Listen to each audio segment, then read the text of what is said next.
నమస్కారం. ఒక నిమిషం కళ్ళు మూసుకోండి. ఊహించండి, మీరొక రోడ్డు మీద వెళ్తున్నారు. గుంతలు లేని స్మూత్గా ఉన్న రోడ్డు. మీ పిల్లలు వెళ్లే స్కూల్లో మంచి టీచర్స్ ఉన్నారు. తెల్లని గోడలు, డిజిటల్ బోర్డ్స్ ఉన్నాయి. గవర్నమెంట్ హాస్పిటల్కి వెళ్తే డాక్టర్ నిజంగా చూస్తున్నాడు. మీకు ఇవ్వాల్సిన పెన్షన్, సబ్సిడీ అడగకుండా మీ అకౌంట్లో వస్తుంది. ఇది కల కాదు, ఇది అవినీతి లేకుండా భారతదేశం. ఇప్పుడు అసలు క్వశ్చన్, భారతదేశంలో అవినీతి సంపూర్ణంగా సున్నా అయితే మన దేశం అమెరికాను దాటుతుందా? చైనాను మ్యానుఫ్యాక్చరింగ్లో వెనక్కి వేస్తుందా? ప్రపంచ మహాశక్తిగా నిలుస్తుందా? ఈరోజు మనం ఆ అద్భుతమైన భవిష్యత్తును సీన్ బై సీన్ చూద్దాం. ముందు అసలు ప్రాబ్లం అర్థం చేసుకుందాం. ప్రతి సంవత్సరం భారతదేశంలో అవినీతి వల్ల దాదాపు 8 లక్షల కోట్ల రూపాయలు వృధా అవుతున్నాయి. ఇది మన పూర్తి డిఫెన్స్ బడ్జెట్ కంటే రెట్టింపు. ఒక ఎగ్జాంపుల్ చూడండి. మహాత్మా గాంధీ జాతీయ గ్రామీణ ఉపాధి హామీ చట్టం.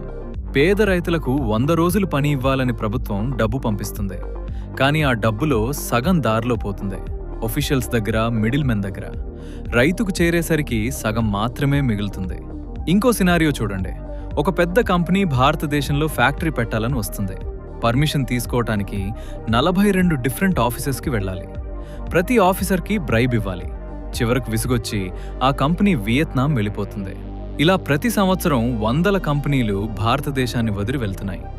కానీ ఇదే మారితే, అవినీతి సున్నా అయితే? అవినీతి సున్నా అయిన మొదటి సంవత్సరంలోనే మార్పు కనిపిస్తుంది. ఉదాహరణకు, ఆంధ్రప్రదేశ్లో ఒక రైతు రామయ్య ఉన్నాడనుకోండి. ఇప్పుడు అతను పీఎం కిసాన్ స్కీమ్ కింద 6,000 రూపాయలు తీసుకోవాలంటే విఆర్ఓ ఆఫీస్ చుట్టూ తిరగాలి, ఎవరికో 10 ముట్ట చెప్పాలి. కానీ అవినీతి లేకుండా ఆ 6,000 రూపాయలు డైరెక్ట్లీ రామయ్య అకౌంట్లో పడతాయి, ఒక్క పైసా తగ్గకుండా. ఇదే సినారియో హాస్పిటల్స్లో చూడండి. ఇప్పుడు గవర్నమెంట్ హాస్పిటల్లో అడిగితే మందులు లేవంటారు. ఎందుకంటే ఆ మందుల బడ్జెట్ ఎక్కడో దారిలో పోయింది. అవినీతి లేకుండా ప్రతి హాస్పిటల్లో మందులుంటాయి, ఎక్విప్మెంట్ ఉంటాయి, ట్రైన్డ్ డాక్టర్స్ ఉంటారు. స్కూల్స్ విషయానికొస్తే ఇప్పుడు కొన్ని విలేజెస్లో స్కూల్ బిల్డింగ్ ఉంటుంది, కానీ టీచర్ ఉండడు. టీచర్ ఇంట్లో కూర్చుని శాలరీ తీసుకుంటున్నాడు. ఎందుకంటే అబౌవ్ అఫీషియల్స్తో కనెక్షన్ ఉంది కాబట్టి. అవినీతి సున్నా అయితే? ప్రతి టీచర్ క్లాస్ రూమ్లో ఉంటాడు. పిల్లలు నిజంగా చదువుకుంటారు. ఒక్క సంవత్సరంలోనే దేశం వేరే రకంగా కనిపిస్తుంది. ఇప్పుడు మనం ఎకానమీ దగ్గరకు వద్దాం. ఇక్కడే అసలు గేమ్ చేంజర్ ఉంది. నేడు భారత్ జీడిపి దాదాపు $3.7 ట్రిలియన్. ఇది గొప్పగా అనిపించినా అవినీతి వల్ల మనం ఏటా కనీసం $1.5 ట్రిలియన్ పొటెన్షియల్ కోల్పోతున్నాం. ఊహించండి, సింగపూర్ అనే చిన్న దేశం, పాపులేషన్ కేవలం 60 లక్షలు, కానీ కరప్షన్ ఇండెక్స్లో టాప్ 5లో ఉంటుంది. రిజల్ట్, అక్కడ పర్ క్యాపిటా ఇన్కమ్ భారతదేశం కంటే 25 రెట్లు ఎక్కువ. ఒక్క సింగపూర్ నుండి నేర్చుకున్నా చాలు. ఇప్పుడు భారతదేశానికి అది అప్లై చేయండి. 140 కోట్ల జనాభా, న్యాచురల్ రిసోర్సెస్, జాగ్రఫీ అడ్వాంటేజ్ అన్నీ ఉన్న దేశంలో అవినీతి సున్నా అయితే? ఎకానమిస్ట్ చెప్పేదేమిటంటే మన జీడిపి 2035 నాటికి 15 ట్రిలియన్ దాటవచ్చు. 2047 నాటికి 30 ట్రిలియన్ కూడా పాసిబుల్. అంటే అమెరికా ఇప్పటి జీడిపితో ఈక్వల్ అవుతాం. అది 20 సంవత్సరాల్లో. ఫారెన్ కంపెనీస్ చూడండి. యాపిల్ ఇప్పుడు చైనా నుండి మ్యానుఫ్యాక్చరింగ్ తరలించాలని చూస్తోంది. వారు ఇండియాలో పెట్టుబడి పెట్టారు, కానీ చాలా హెజిటేట్గా ఉంది. ఎందుకంటే కరప్షన్, రెడ్ టేప్, భయం. అవినీతి సున్నా అయితే యాపిల్, శాంసంగ్, టెస్లా, టొయోటా అన్నీ ఇండియాలో ఫ్యాక్టరీస్ పెడతాయి, జాబ్స్ పోటెత్తుతాయి. ఇప్పుడు అందరూ అడిగే క్వశ్చన్, చైనాని బీట్ చేయగలమా? చూడండి, చైనా ఇప్పుడు వరల్డ్ మ్యానుఫ్యాక్చరింగ్లో 28% షేర్ పట్టుకుంది. కానీ చైనాకు ఒక పెద్ద ప్రాబ్లం వస్తుంది. వేజెస్ పెరిగిపోయాయి.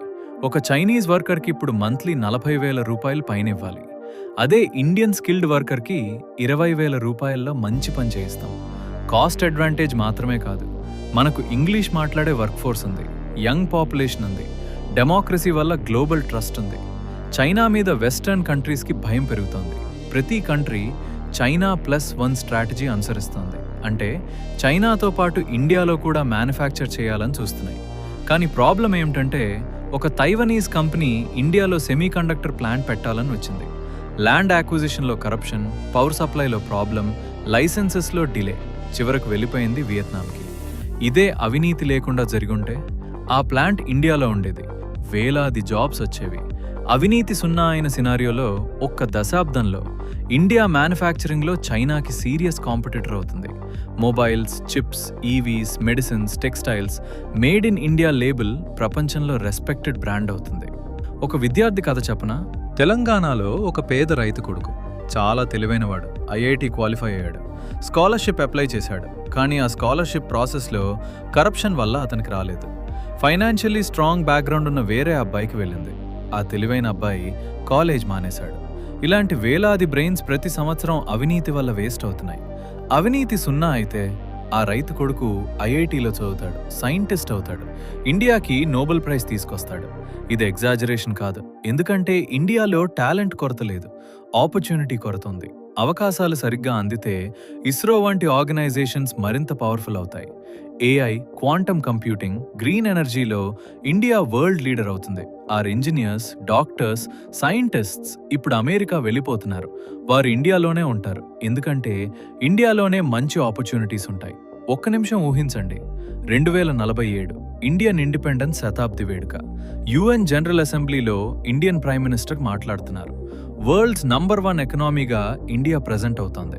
వాతావరణ సమావేశాల్లో ఇండియా చెప్పింది వరల్డ్ పాటిస్తోంది. ఇండియన్ రూపీ డాలర్తో కాంపీట్ చేస్తోంది. Made in India phones, cars, medicines ప్రపంచంలో అన్ని దేశాలకు వెళ్తున్నాయి. హైదరాబాద్, బెంగళూరు, చెన్నై, ముంబై ప్రపంచంలోని టాప్ 10 టెక్ సిటీస్లో చోటు సంపాదించాయి. ఒక విజయవాడలో కూర్చున్న ఆంట్రప్రెనర్ సింగపూర్తో బిజినెస్ చేస్తున్నాడు. ఒక కరీంనగర్ స్టూడెంట్ ఎంఐటీకి స్కాలర్షిప్తో వెళ్తున్నాడు. ఎందుకంటే అతని టాలెంట్ చేరవలసిన చోటికి చేరింది, కరప్షన్ అడ్డు రాలేదు. ఇది డ్రీమ్ మాత్రమే కాదు, ఇది పాసిబుల్. ఒక్క మార్పు వల్ల. అవినీతి సున్నా అయితే, కానీ ఈ మార్పు ఎవరు తీసుకొస్తారు? గవర్నమెంట్ మాత్రమే చేయదు, మనం కూడా మారాలి. ఒక ట్రాఫిక్ పోలీస్ ఆఫీసర్ బ్రైబ్ అడిగినప్పుడు ఇవ్వకూడదు. ఒక ఆఫీషియల్ తొందరగా పని చేయడానికి డబ్బు అడిగినప్పుడు రిఫ్యూజ్ చేయాలి. చిన్న చిన్న మార్పులు పెద్ద రెవల్యూషన్ తీసుకొస్తాయి. మీకేమనిపించింది? ఈ విజన్ పాసిబుల్ అనిపిస్తోందా? కమెంట్లో మీ అభిప్రాయం చెప్పండి. వీడియో నచ్చితే లైక్ చేయండి, మీ ఫ్రెండ్స్కి షేర్ చేయండి. ఇలాంటి వాట్ ఇఫ్ వీడియోల కోసం ఇప్పుడే సబ్స్క్రైబ్ చేయండి, నోటిఫికేషన్ బెల్ కూడా ప్రెస్ చేయండి. జై హింద్, భారత్ మాతా కీ జై.